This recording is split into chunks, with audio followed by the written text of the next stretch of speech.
10 watts of electricity for a total light output of 940 lumens. That means this bulb is actually slightly brighter than a 60-watt incandescent bulb, but like I said, it consumes 10 watts of power, so it's a very efficient bulb. According to the manufacturer's literature, it's rated for a 30,000 hour average lifespan, which is going to last you for up to 27 years, according to the box. It has a very high color rendering index of 92. That means that all colors in your room are going to be accurately represented by the light that this bulb casts. It also operates very cool. After this bulb stabilizes at temperature for about an hour, the heatsink does become too hot to really hold on to, but it's still cooler than other bulbs that I've tested. Right now it's been operating for maybe 20 minutes, and it's just warm to the touch. No problem holding your hand on it. Up here at the heatsink, it's a little bit hotter, but still no issue. So this bulb operates very cool, and you can see that it doesn't even have any fins on the heatsink.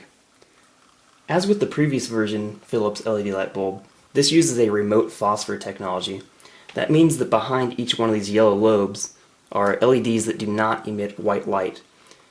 In the previous generation, there were 6 blue LEDs behind each one of these yellow lobes, and then the phosphor in the yellow lobes would re-emit that blue light as white light that you desire. This uses the same technology, but instead of having 6 blue LEDs behind each one, as with the previous generation, this uses 3 blue LEDs behind each one, mixed with 3 red LEDs to give you the light that you desire. And that contributes to the overall color rendering index of 92, which is much higher than the previous one, which I believe was rated at 80. So if I were to pop off this lens, you'll see the LEDs behind. Now if I adjust the camera so you can see what that looks like, you can see the separate LED dyes behind the lobe.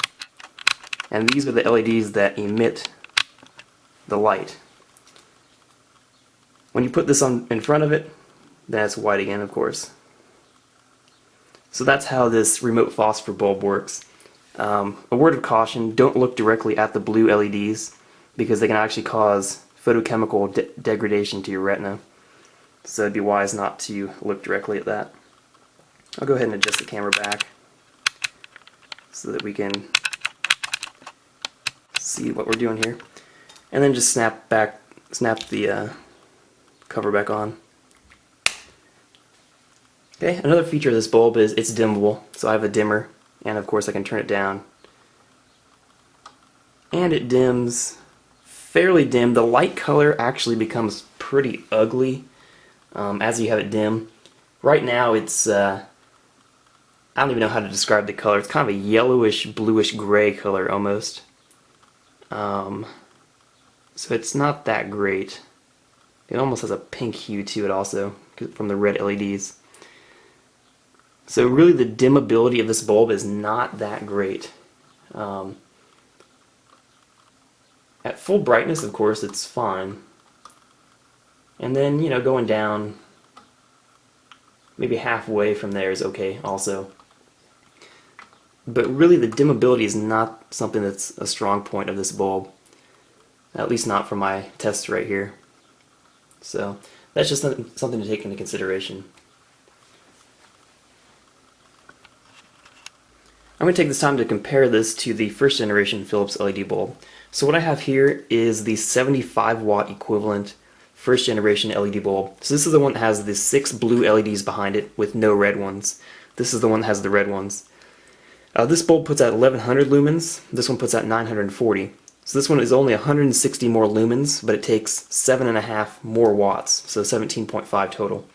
The design is very similar, other than the heatsink having the fins on it. The lobes, I haven't checked, but I bet they're interchangeable. They look exactly the same size. However, they are a different color, so therefore a different composition. This is very yellow, and this is more of a golden yellow. But they do look to be identical as far as the size and shape goes. Of course, the difference being this one has the 6 blue LEDs, this one has the 3 blue and 3 red. So the phosphor is going to be a little bit different to give you the better light quality of this bulb. The color rendering index of this one's 80 and this is 92. So overall, this one puts out better light.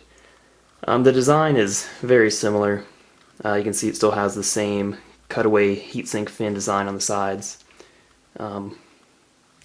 Overall, for your money, you're better off to go with the first generation. Because this one is, like I said, More lumens. This one retails for $40 last I checked. This one's $50. So more light for cheaper, but it uses a little bit more power. 7.5 watts more. So it's a choice that I guess anyone can make. But overall, they're both good bulbs. Some people don't like the way they look. Personally, I think they look pretty neat. So it's, whatever your choice is. So, good quality light. Okay, so that's pretty much all I have to say about the bulb itself. It's a good bulb. It puts out plenty of light if you have a 60 watt incandescent you're trying to replace, or a compact fluorescent of a similar output. So it is a good bulb. It puts out good light. It's bright enough. But then you come to the cost issue. This bulb is brand new, high technology, the best that money can possibly buy. This bulb will cost you $50. Okay, so that's just absolutely outrageous. The previous generation, 60 watt equivalent Philips, which is the same size, it looks basically the same, except the heatsink's gray and it has some fins on it. That bulb cost, I think, roughly $23 at the Home Depot. Puts out 800 lumens, so this is 940, that one's 800, so it puts out a little bit less, and it consumes 12.5 watts. So it takes 2.5 watts more power to put out 140